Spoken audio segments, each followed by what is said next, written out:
लघुचाप जनित वर्षा परे आरंभ होईछि चाष काम।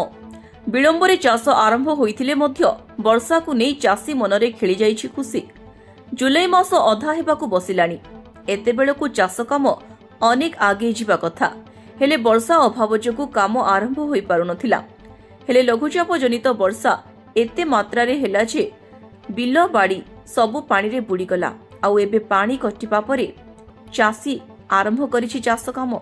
ए वर्ष तो कहते एलिना कम वर्षा अच्छी कि वर्षा भी नईपारे मरुड़ी भी चांस अच्छी जाओ पछघाटी आम वर्षा आम बिल कादिक तली पकाचु। आ नेक्स्ट टाइम जदि आम वर्षा हुए तली होगला तार आम बिल कम कर आम बिल कम सरिया सरिया होता। हाँ टी आम भयभीत थिलु जेहेतु ये पछघाटिया वर्षा होवर आम बिल कादुआ चलती।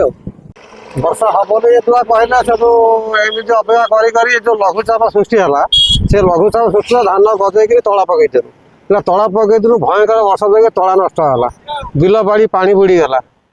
पानी बुड़ी सारापर पा काटापी आम सुविधा ना बहुत धान भी गजा नष्ट है पुणी आसिक कर हाणिकी नाल चिरिक घाई सुखेला टिके गजा बाहर किसी जमी पचिगला।